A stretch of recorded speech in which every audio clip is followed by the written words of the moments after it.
And the last one is immediate medical access.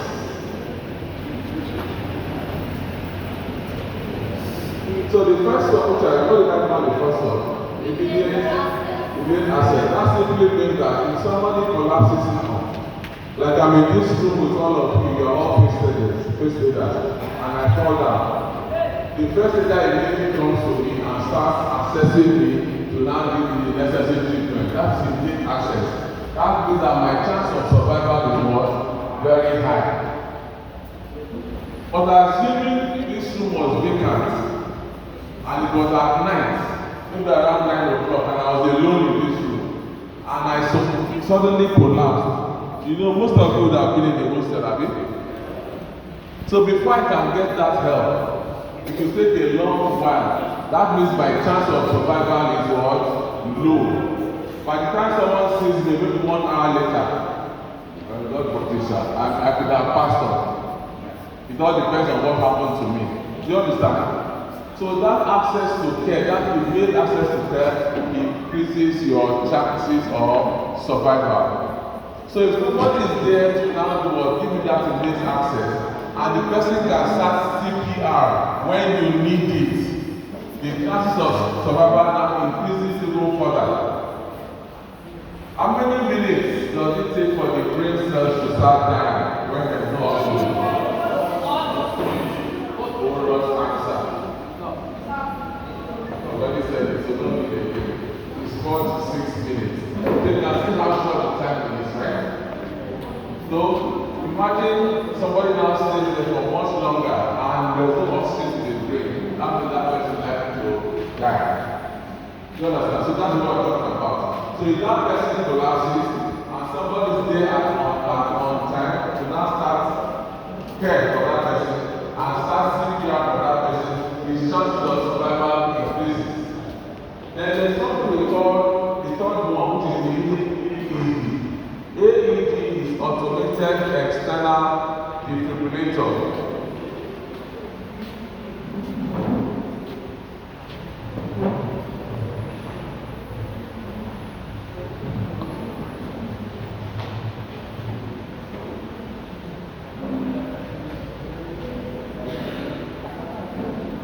Has anyone seen something like this before? You've seen it, right? Have you seen this before? You've seen something similar to it, have you? You must have watched some films where you see some people, when they collapse, they now put something on their chest. This machine generates electricity in small amounts that can shock the heart back to life if the heart suddenly stops. Do you understand? So that is it. So can you imagine if somebody collapses, he now has access to someone that knows first aid, and the person starts CPR, circulating the oxygen around the body, then the person now gets this one almost immediately, it shocks the heart, and the heart starts beating on its own. What do you think will happen to that person? His chances of survival are very, very high. Then once you shock the heart back to life, the next thing is the medical people, like our matron here, and the doctors now come immediately and start the medical treatment. That person's chances are very high. That is why we call it the chain of survival. First one is access immediately by a first aider. Second one is starting the CPR almost immediately if the person needs it. Third one is the use of the AED machine. And then fourth one is for the medical people, the doctors and the nurses to become there on time and then start giving immediate attention to that person. His chances of survival will be very, very high. Do you understand? We will demonstrate this to you later. This machine. Now this machine is called, as I said before, automated because it is automatic. You just place the pads on the chest and press the button. The thing will analyze the heart rhythm, the heartbeat by itself, and then it will now tell you to deliver the shock. You just press another button, then the thing will now shock the heart. In some cases, it doesn't work. It will depend on the person, but in many cases, it will work. All depends on the situation, the casualty is at that time. I hope you understand what we mean by this chain of survival now. What's this noise? Stand up a bit.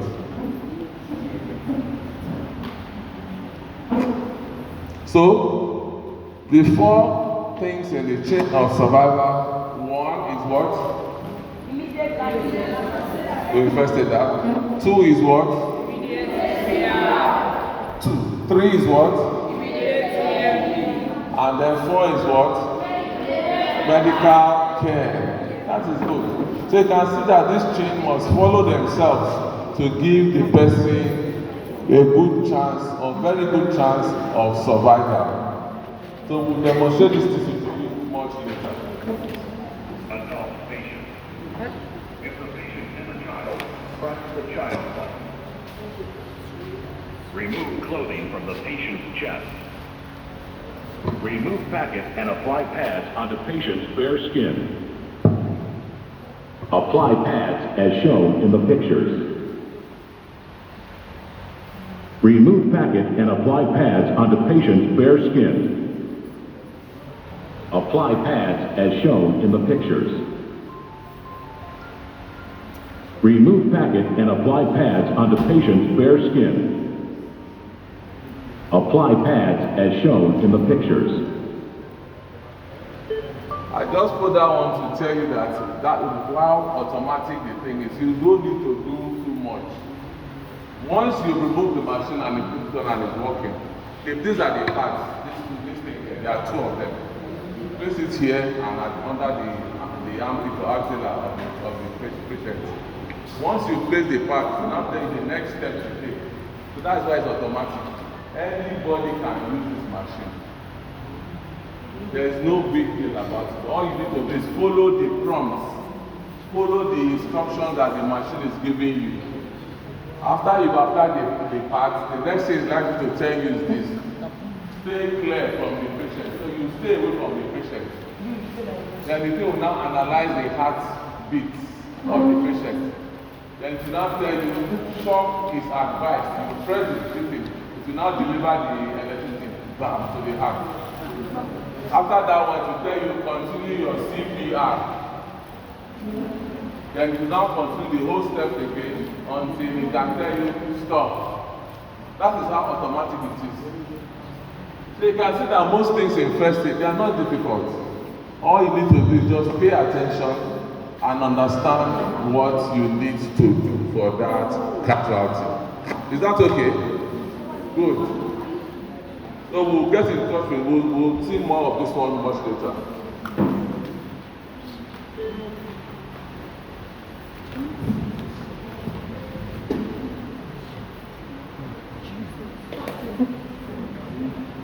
So we are going to split a bit for a few seconds. I want to take our teachers first. While Mr. Wale, please, you just be showing them things on the... So pay attention on life support. I don't want to hear If anything. we look at the first one to start with, early access to emergency services. What this means is you need to be called in emergency services as soon as possible. All right, the teachers, please, can we come to the back?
Maybe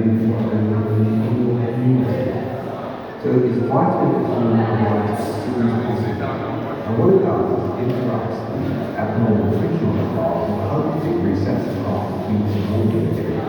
And finally, the trend of survival is advanced care. This could be defined in emergency services. This could be in an addition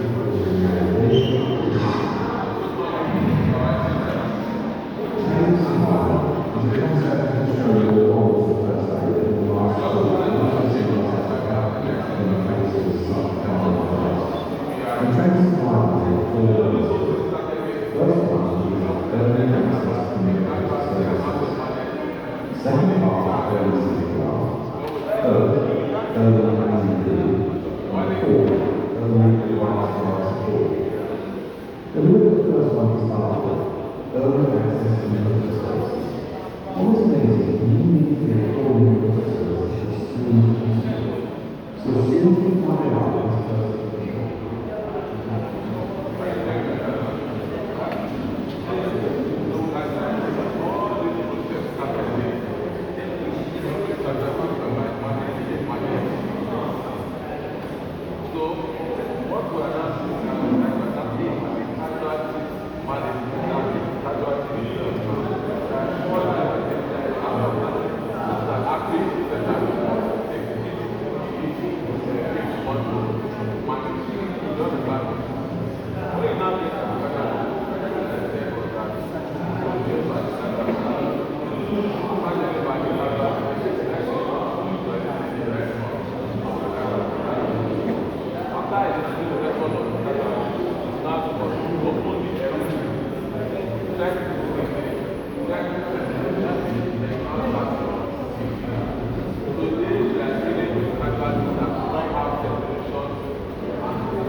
sometimes the man is telling you, I don't really want to touch the person's mouth.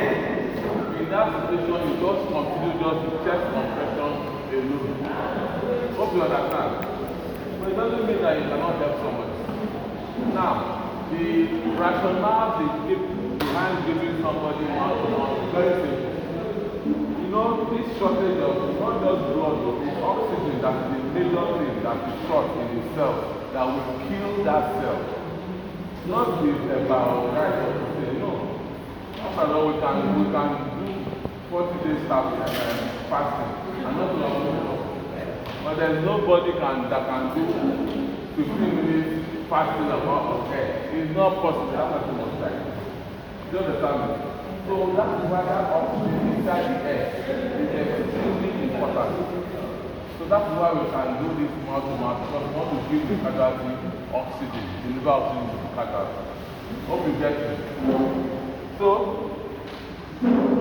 casualty is John by name. John fell down from a height and was lying down there unconscious, not moving. I was now called and I came to the scene. I've checked my surroundings and found that the area is totally devoid of any danger. So I safe. That will make me now kneel by the casualty side. So, but he's still lying down there. He's not moving. He's not responding. So I don't want to assess the level of response. And the first thing I do is, John, can you hear me? Open your eyes. John. Simple process. If you notice what I did, I called him in 2 years, right? I now gave him a small command. Can you hear me? Open your eyes. So if he heard me, he can open his eyes. Then lastly, I now shook him. You see, if John was alert talking to me, I will place him as A in that scale. You know we have the scale of A, B, P, U, the alert scale, and that's the best scale. It's better for him to be awake when I get to him. But if he's lying down still, unconscious, not moving, and I want to now assess him, he's no more alert. So the next thing I want to do is when I start to them, John, open your eyes, and if he opens his eyes at that moment, that means I'll now place him as responding to my voice. That is when you are teaching anybody or doing it yourself, you have to be sure that you shout well. If you do bedroom voice, John, or you stay from afar, John, you might hear, but because you did not shout out loud, you will not know well. Hope you understand. And I'm going to one of the questions. You don't need to know the person's name. Madam, Oga, sister, how are you? What's happening? Open your eyes. It's enough, they can't shake. So if you open the eyes when you talk, that means you're responding to your voice. But if he doesn't respond to your voice and then you now shake him before he responds to your voice, that means you are responding to your pain. That means the stimulus you give it to the casualty. Because they need to just take your knuckle and rub his head. But they tell you to stop that. That this one is enough stimulus to the casualty. But that will so that level is response at that state of shaking. That means you're responding to your pain. Then if he does not respond to your voice and does not respond to your pain that you're shaking, then you know that this person is totally unresponsive. And that is the worst stage. It means that something is damaged in the brain is worse than what you are thinking about. So that's the stage that we go. So once you've done that one and it's totally unresponsive, the next thing you now want to do is check the airway immediately. Because your mind is not telling you, condition is worse. Let me start checking whether that oxygen is going around the body or not. So you open the airways first. 2 fingers on the chin, only part, not the top. So the finger will be their fingers here. If you put your fingers here, you have to block that airway. So your fingers must be on the bony part, and that's what people now do. So you put your 2 fingers on the chin in this manner. Most of them will be like this, but it has to be like this. You put it like this. Then the palm of the other hand wrapped on the forehead. So as you are lifting this one, you are tilting this one backward. Hope you get it. So see, that's jaw, lift, head, tilt. Jaw, lift, head, tilt. So both of them are moving together to move it. Now the logic behind it is very simple. If somebody is lying down like this and is unconscious, it simply means that all the muscles in his body, they are no more constricted. So if you raise the hand, it will fall. If you raise the leg, it will fall. If you carry the head, it will fall. Do you understand me? That same thing is happening to his tongue inside his mouth. So the tongue that is in our mouth that allows us to talk like that I can move up and down. He doesn't have control over it. So that one will fall by gravity. So if his tongue was here, it will fall down like this, a bit. When it falls back, what happens? You now block the air for air to go to the lungs.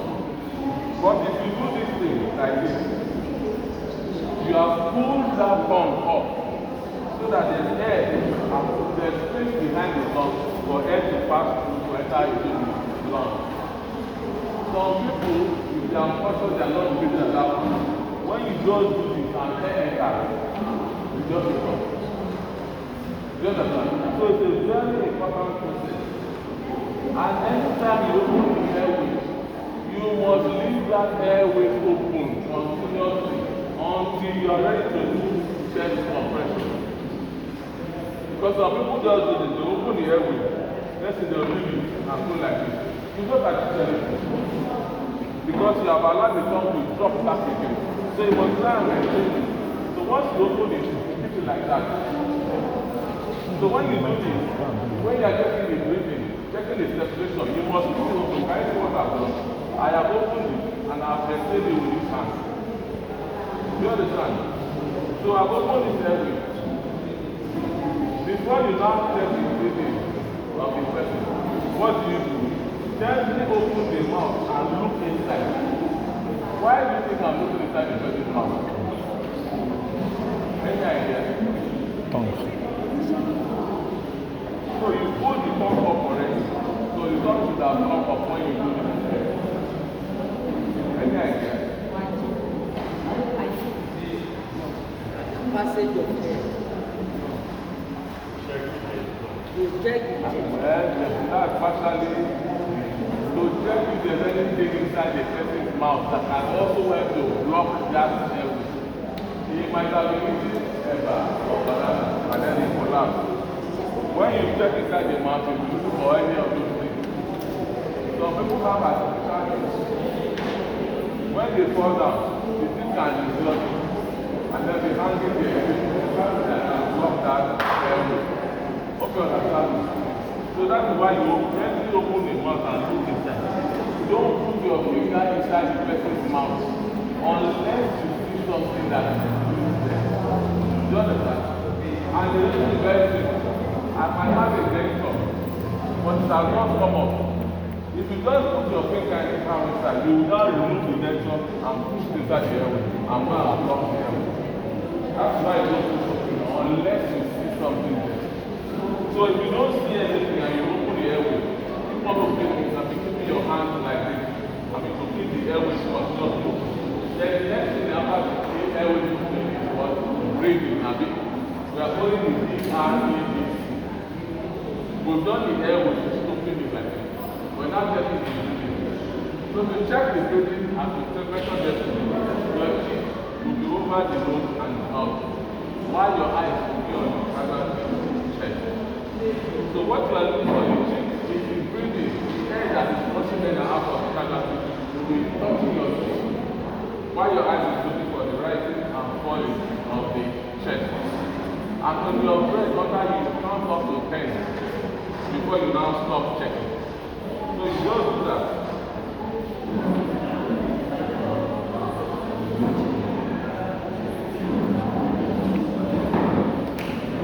That is not for you to know whether this person is breathing or is not breathing.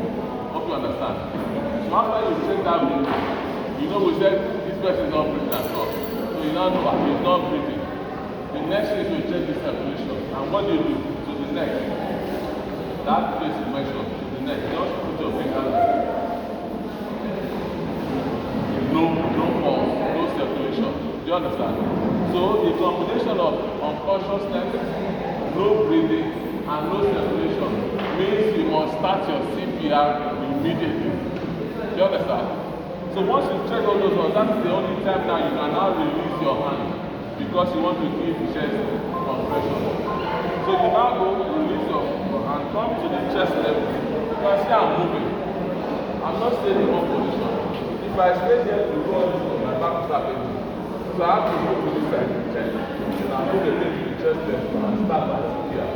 So what you do, to do the chest compression, you can see the chest of this casualty. The ribs are here in this section. All of us have ribs in this section, right? Your hands should not go into the abdomen. That's the soft part. Your hand, don't place your hand there.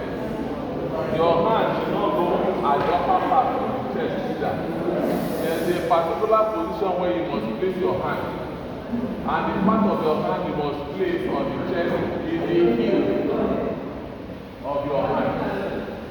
Not the palm, not your finger. You don't use your finger for adults. It's only babies that use finger. Hope you understand me. So it's this heel that you use. So what you will do is, if you look at the chest, estimate it from here to here. Divide it into two. I must be in the central part here and not on the ribs proper. This central part is where your hand, the heel of your hand must be. Otherwise, you will break the ribs. This central part is called the sternum. It is a flat bone. Flat. It's not that the ribs that are round. It's a flat bone. And the connection between this sternum and the ribs is cartilage. Soft. So when you said? I said soft. It's a soft bone. Yes, cartilage is soft and has tensile strength. So when you are doing all those procedures, it's absorbing the shock that you are generating with that procedure. So it will not break the ribs from that point. That's why you must put your hand on the sternum and not on the ribs at the side. So if you look at this central bone here, divide it into two, so that your hand is now in the lower half of the sternum, not in the abdomen. But look at the bone from here to here. That's where you place the heel of your hand, like that. So when you place the heel, you now clasp the other hand over it before you start compressing. So let's all do that practice first. Can you just raise your hands out like that and apply your heel? So, is there any particular choice of hand? No. Is it left or right? If you are a lefty, your dominant hand, the hand you put on the person first. The second hand is the one that will now support it. Do you understand? So if you use your left, you start with your left. If it's your right, use your right. So let's raise our hands forward and then clasp. I want to see how you will clasp your hand. Good. So the fingers must be in between each other. That is the only way you can maintain the grip to stay on the chest. Because, you know, in the heat of everything, you can be sweating. Everybody is sweating. So if you put your hand like this, just like this, the sweat here can make your hand to be slipping up when you are going to CPR. But if you do this, what happens? Your hand cannot slip up. And you will maintain that pressure over this casualty. You understand? So you do this. Remember the lower half, you put the heel there. When you position the heel there and you clasp your hand, you move closer to your casualty and make sure that your shoulders are straight directly over the casualty. Not like this at an angle. And not over. So that it is straight. Then your elbow is now lock your elbow. When you put that thing up, this is what I mean. Not like this. So this way is locked. Your movement will now be from the chest down. You know the same you do of your machine. Up and down, up and down. That's exactly what you want to do. So you just go like that in that direction. Lock your elbow and then start your compression. Do you understand this? This these compressions you are doing, you will now do 30 of it. Pace. I want to get the timer. From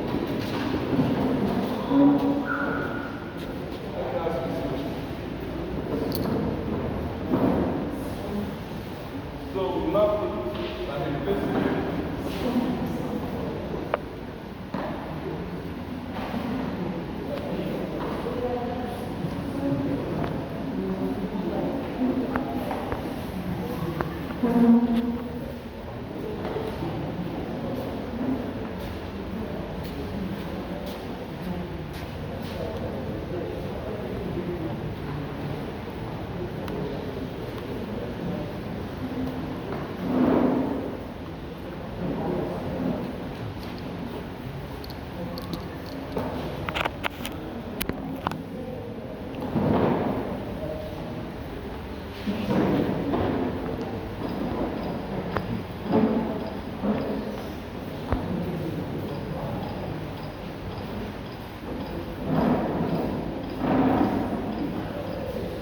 Can you increase that?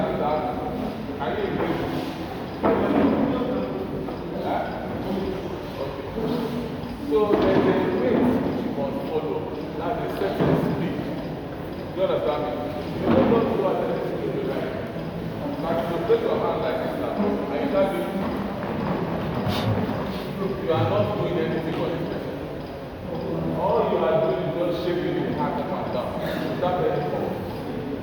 Because the reason why you are actually compressing the system is to do what? You are going to want to squeeze his heart. So that the heart, when you squeeze the heart, you know the heart is a hollow muscle. Blood will enter the side. You understand? So when you squeeze the one over the blood will come out and go around the circulation. Then after we feel again, you squeeze again, now you know, so that is what you have to do. That is why you compress the chest. So as you are compressing the chest, you are now moving the circulation so that it becomes going out. When you now do the head here, you want to use that circulation going round the cardiac so that it moves CPR. So that it moves. So CPR is a system whereby you combine two methods to achieve circulation of blood, especially oxygen, down the cardiac body. And those two processes are chest compression and then artificial ventilation. So you see, you now know the reason why you do chest compression and why chest compression? So squeeze the heart so that the blood Because it so when pumps. you press it down, you push it out. When your hand comes up, you feel back again with blood. Like you press it down again, you look out. That's the sequence of that chest compression. So when you now go and give air, the air will go into the lung. Oxygen will enter that circulation that is moving and go around the cardiac support. That is why the CPR is very effective. Hope you understand. Yeah. Because of your trying to check the pulse, I have seen that person coming from out of the you see that person because we were talking about injection of blood around. These are things so in that of the yes and oxygen. So you see that person along the line kind of open the airway and go back after CPR.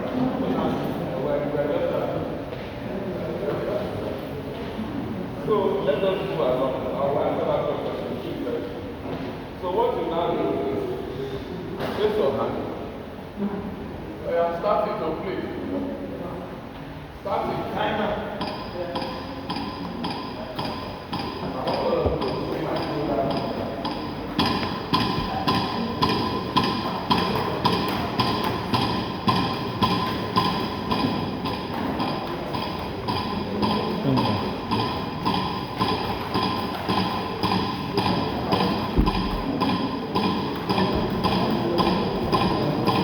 I have just done that. You understand? So when I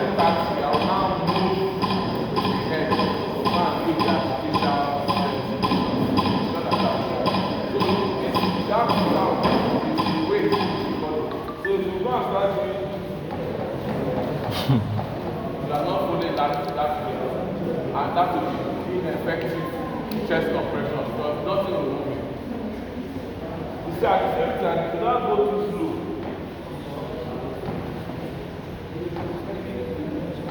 you are not doing anything. Because all of us seated here, our heart rate is about 72 to 80 per minute.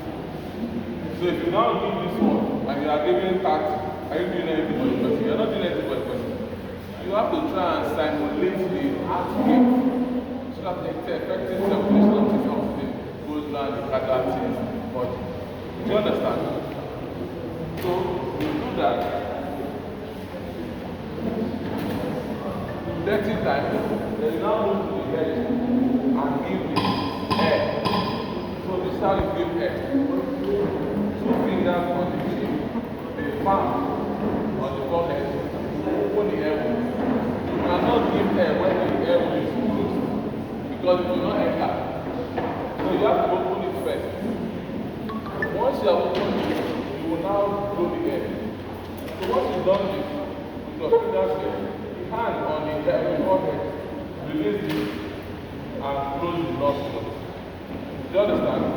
When you close the nostrils, you now blow with your own mouth. Cover the mouth of the casualty fully so that there is no point of escape of your own air. So that the air will fully into the casualty's chest. But remember that the air will have to go, otherwise it will not enter.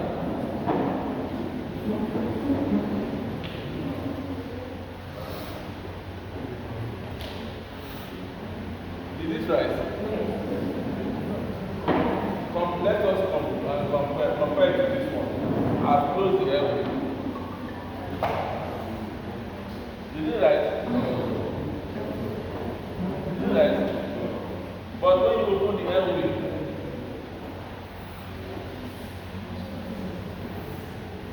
it closes. That is effective rescue breath you are doing. And you give 2 of this, and you now come and give 30. Then give 2 again, 30. That same rhythm will continue. Do you understand me? You will continue. And the thing that will make you stop, 3 things. In the course of doing this casualty will actually recover. Then you stop. Do you understand? If it does not recover, you will continue until medical help now comes.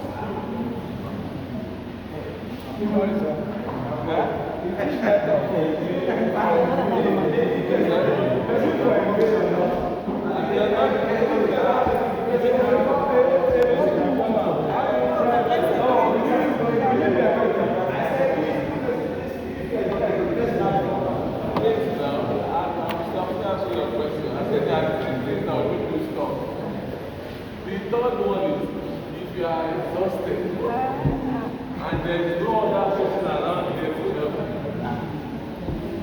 You understand? But if you are exhausted and there is somebody around you, whether the person knows first aid or does not know first aid, all the person will come.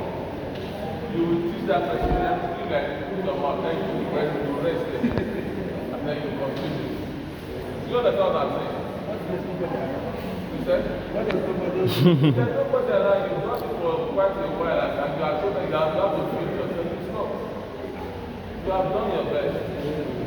You cannot kill yourself either.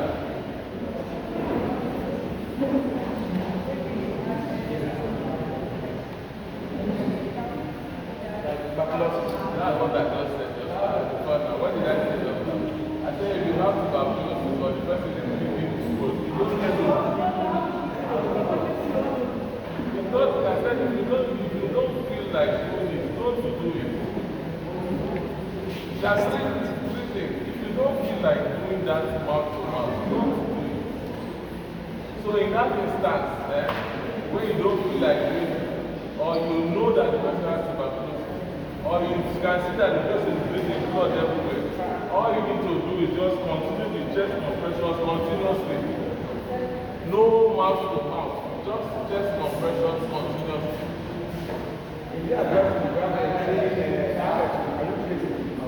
Handkerchief, blood and blood handkerchief and get it's a good handkerchief. That handkerchief thing is just panic, just to make you feel. You understand? There are actually what we call mount guards. There are actually mount guards. Those mount guards now place it over the transaction mount. I'll bring you tomorrow. Place it over the transaction mount. They can breathe. That is the valve. That is the valve. That valve will allow you to breathe inside, but the air will not come out. Anybody that observed me when I was cooking the bread will notice that there is something. This is what I do.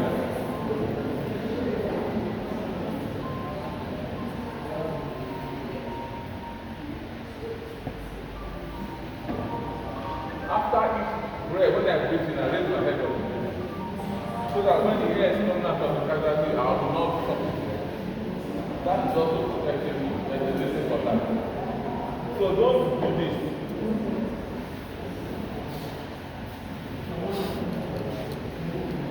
That means anything inside the person today, you will suck it back into your possession. But you are going to swallow it. So, please, mouth to mouth is still effective. Don't run away from it if you can.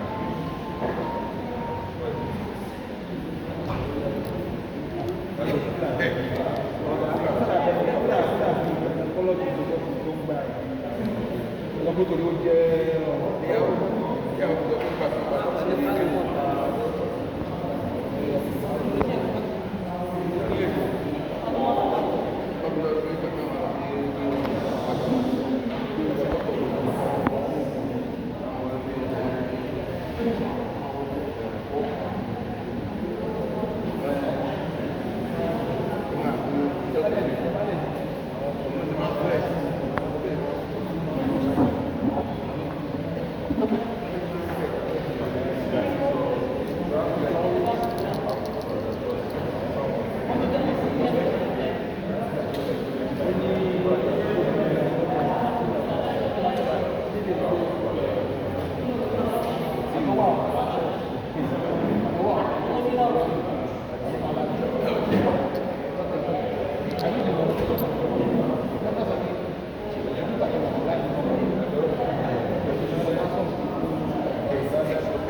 That these are there.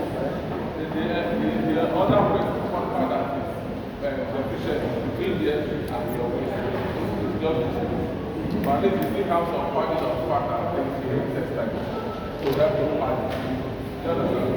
But when you are moving the person, whatever it is, somebody must be at the effect to support the system while you are running the person. Hope you understand that.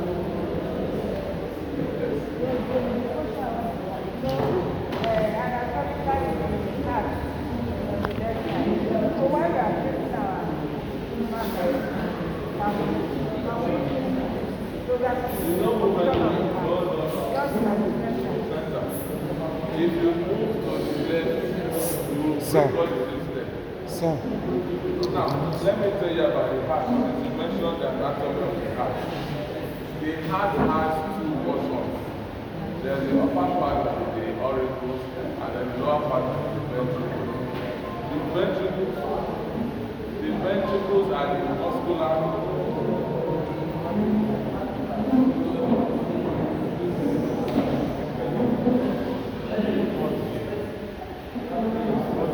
So the ventricles are the muscular part of it, and they are located mostly in the sternum area. So that's why ventricle are compressing, and that's the part that presses blood out to the circulator. Auricles just receive blood to come inside, and to now point to the ventricle. And the ventricles normally are normal body. It's muscular. It now contracts it to push it out again. Out. All that movement is mostly from the ventricles. You understand? That's how it works. So that's my putting in the sternum. Most of the ventricles are here, especially the left ventricle. That's where the strong one are pushing. You understand? Hope you understand what I'm trying to say. So that's why the sternum is the adequate place to place your hand. If you move it to the left, you break those things. It starts to be on you. Hope you're now getting that. So all I will just do, I'll just show you do like 5 cycles of it.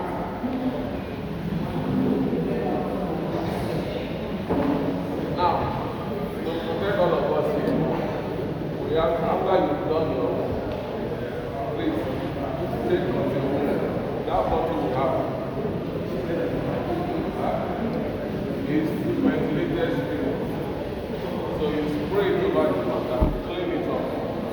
That spirit will help to disinfect whatever thing that is there. And then this thing, you saw the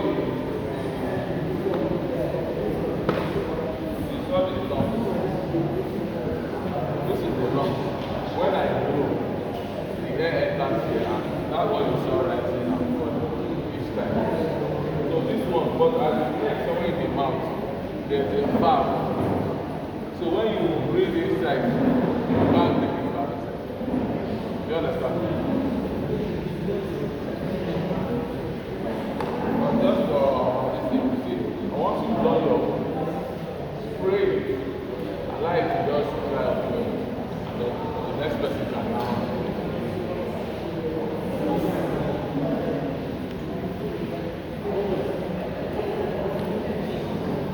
So let me just do 5 cycles. So everywhere is clear. I've got the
physical thing comes or you are totally exhausted and nobody's there to help.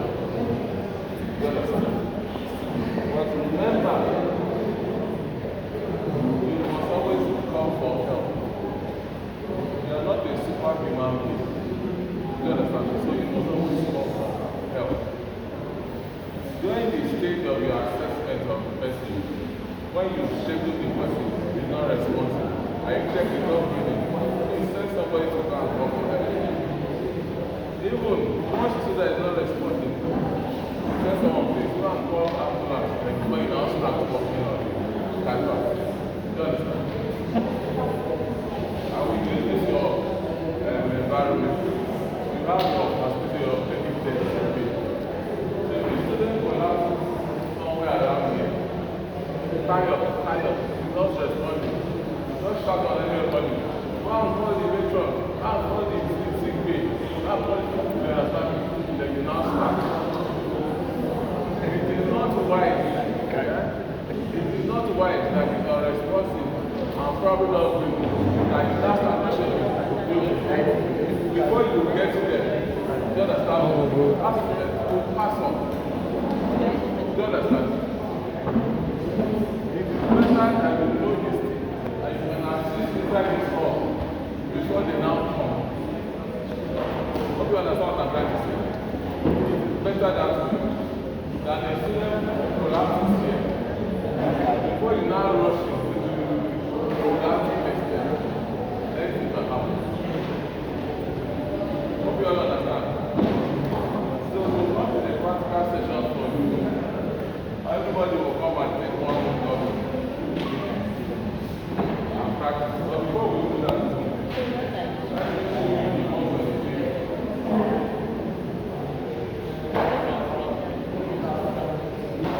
I mentioned that there are three categories of people: adults, a child, and a baby. What I've demonstrated for you is for adults. If it was a child, the difference is very easy. The difference for a child is this: if you want to do the chest compression, don't use your two hands, use just one. You understand? Just one for a child. But for a baby like this, you can keep two fingers on the chest. Yes, like that. Because if you go and do this one, Brush the baby. you will just bring the baby inside. So all you need to do is very simple. Baby like that, two fingers on the chest. Do you understand me?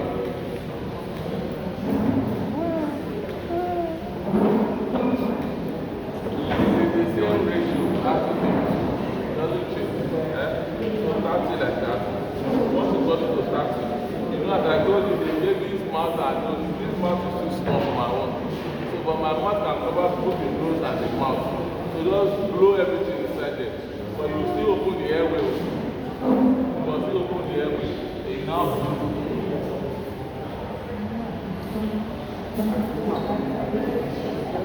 Do you understand? Now, if you notice what I did for this baby, I did not blow Much. no. Just a small thing. Small pop. Then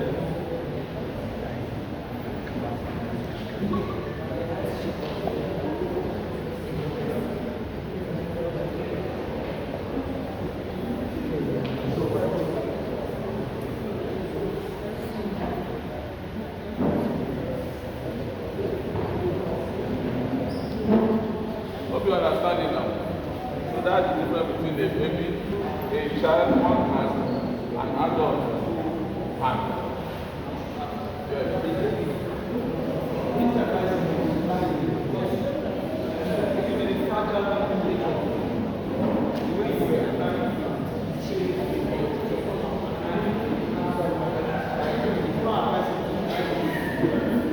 Now, there's one thing with CPR. For you to operate that heart very well. That heart was the back of the heart surface. So if you don't have the heart surface, You're not compressing anything, you just press the chair. Assuming the person was on a mattress now. You know, a mattress is soft.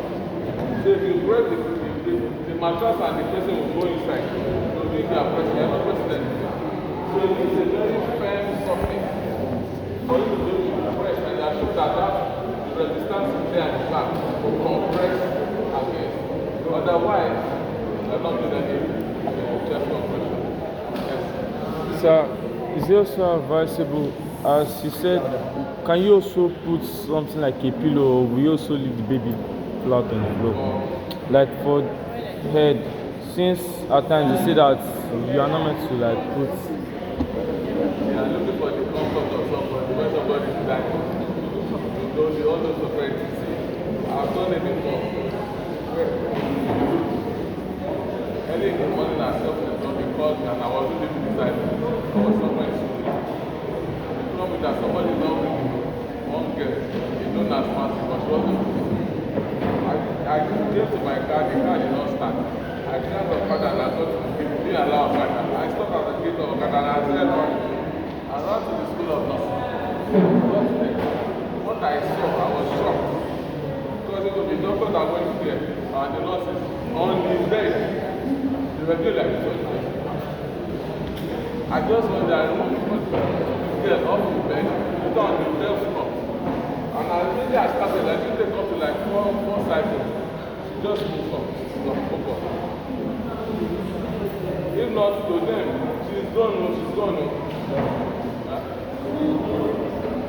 That's why that is not what I was talking about. That was when I was set line. I said line is not the important thing here. It is this airway and stability you must start that immediately. Otherwise, when of stress of that to the brain, you understand? You really want to take some time and then start to just on this one so that there is separation. So that is the difference between the three. Right? I hope you all understand it. Let us practicalize it so that you can now download it to your children when they come out today. Yes, sir.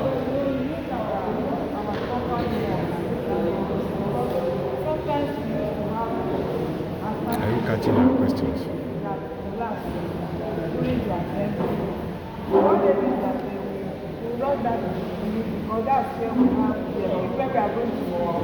Asthma, there's no problem. They are still breathing. Asthma, they are still breathing. So far, the person is still breathing. The problem with asthma is that it's just difficult for them to breathe, but they are still breathing. You understand? So that one will not get back. But if somebody collapses, and then you now do your assessment, and the person is unconscious, I know that is not breathing, please start something. Asthma patients they are still unconscious most times. Do you understand me? So that is not everything you start with. You can't do CPR on asthma patients. So there's no reason to do CPR on an asthma patient. It is for somebody that is not breathing at all, and somebody that has no circulation at all. That is when you now do it. Hope that's the last. Alright. So can we move on to the practical?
officers, kneel by your casualties.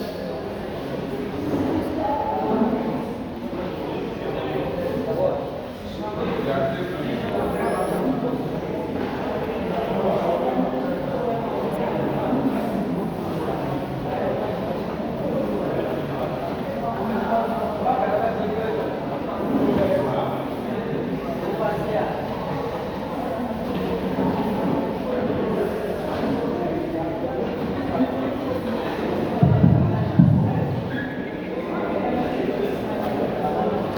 Officers, kneel by your casualty.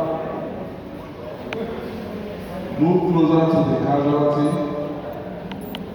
Now place your dominant hand on the lowest half of the sternum. One hand first. Put the first hand. Put the first hand. Let me see.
come back again.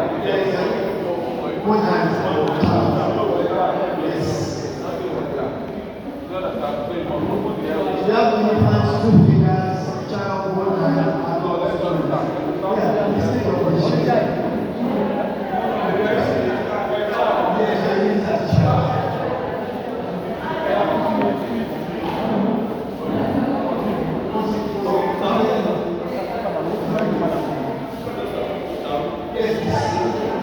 Just one hand. But we say reading. Reading, yes, reading is very, very important. Keeping reading is important. 2 inches deep, raise your hands and pull out. Deep. That's compressions, 2 breaths. Yes, I will go. 1, 2, 3, go.